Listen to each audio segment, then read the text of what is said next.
দেখেছেন যে নতুন একটি মন্ত্রিসভা গঠিত হয়েছে।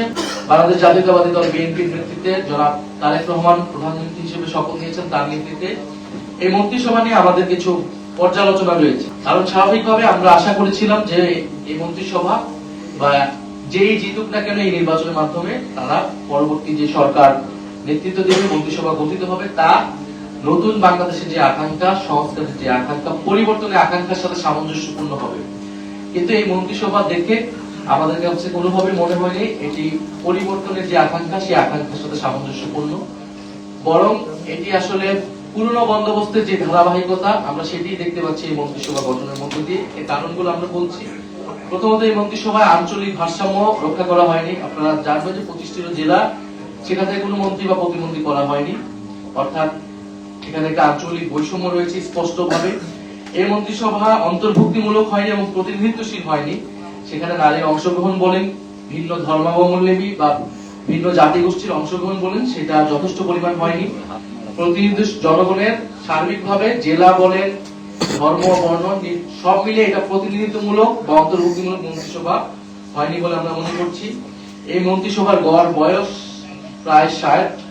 মন্ত্রিসভায় কিছু তরুণদেরকে সুযোগ দেওয়া হলেও কিন্তু মন্ত্রিসভার গড় বয়স যদি দেখেন সেটা কিন্তু 60। অর্থাৎ আমরা যে তারুণ্য নির্ভর বাংলাদেশের কথা ভেবেছি, তারুণ্য নির্ভর বাংলাদেশের কথা বলেছি, জুলাইয়ে যে তারুণ্য শক্তি বাংলাদেশকে পথ দেখিয়েছে, আমরা তার প্রতিফলন এই মন্ত্রিসভায় দেখতে পাইনি।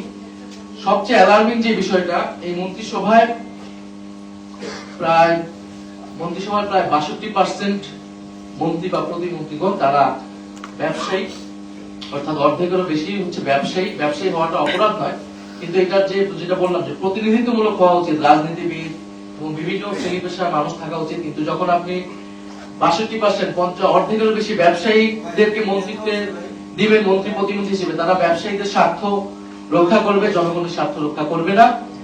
এবং এই ব্যবসায়ীদের মধ্যে উল্লেখযোগ্য সংখ্যক আছে যাদের ঋণ খেলাপের অভিযোগ রয়েছে, যেটা আমরা যখন নমিনেশন দেওয়া হয়েছিল তখনই কিন্তু আমরা এই অভিযোগগুলো করেছিলাম। বিএনপির নমিনেশন দেওয়ার ক্ষেত্রে যেমন আমরা কোনো নতুনত্ব পাইনি, এই মন্ত্রিসভা গঠনেও আমরা কিন্তু কোনো নতুনত্ব পাইনি। ঋণ খেলাপিদেরকে মন্ত্রিত্ব দেওয়া হয়েছে। আমি নাম না নিয়ে যদি বলি, 3টি গুরুত্বপূর্ণ মন্ত্রণালয়, সবচেয়ে অনেক বড় বাজেটের মন্ত্রণালয়, এমন একজনকে দেওয়া হলো যিনি রিয়েল এস্টেট ব্যবসায়ী এবং হত্যা মামলার আসামি। ব্যবসায়ীর সাথে একটা হত্যাকাণ্ড ঘটিয়েছে, যার অভিযোগ রয়েছে তার প্রতি, তার কর্মী সমর্থকদের প্রতি, এবং দলেও তিনি অত গুরুত্বপূর্ণ কেউ না। শুধুমাত্র আর্থিক, ব্যবসায়িক এবং দুর্নীতির কারণেই তাকে সেই মন্ত্রণালয়ে দেওয়া হয়েছে। ফলে এরকম ঋণ খেলাপি, আরো ঋণ খেলাপি রয়েছে, তাদেরকে বিভিন্ন মন্ত্রণালয়ে দেওয়া হয়েছে।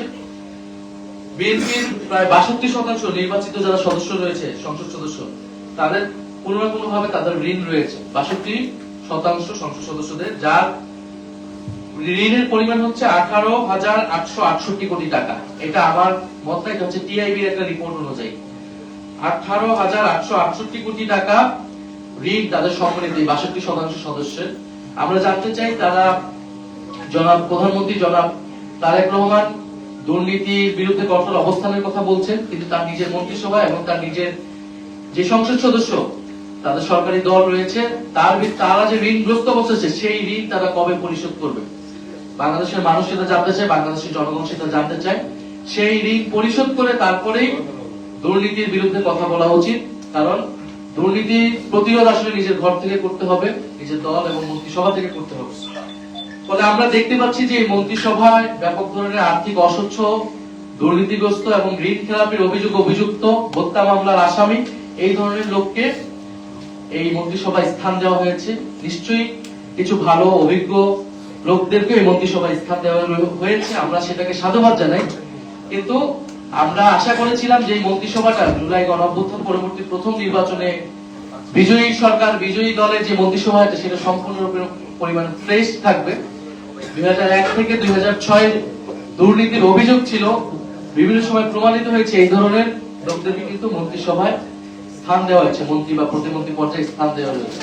ফলে এটা আমাদের আসলে জন আকাঙ্ক্ষার সাথে যাচ্ছে না, পরিবর্তন বা সংস্কার আকাঙ্ক্ষার সাথে এই মন্ত্রিসভা যাচ্ছে না, এবং এই মন্ত্রিসভা দুর্নীতি প্রতিরোধ করতে পারবে বলেও আমরা মনে করছি না। বরং এটা দুর্নীতিগ্রস্ত আমাদের যে মাফিয়া সিন্ডিকেট ভিত্তিক আমাদের যে অর্থনৈতিক ব্যবস্থা, রাজনৈতিক ব্যবস্থা ছিল বিগত আমলে আমরা দেখেছি, সেটারই ধারাবাহিকতা করবে বলে আমাদের কাছে মনে হচ্ছে।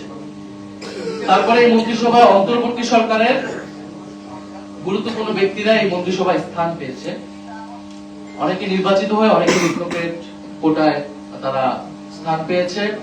আমরা সেটা নিয়ে প্রশ্ন তুলেছি। অন্তর্বর্তী সরকারের গুরুত্বপূর্ণ দায়িত্বে ছিলেন, এখন যদি তিনি বিএনপির এই মন্ত্রিসভায় স্থান পায়, সেটা কিন্তু অন্তর্বর্তী সরকারের নিরপেক্ষতা, নির্বাচনের নিরপেক্ষতা নিয়ে প্রশ্ন উঠবে।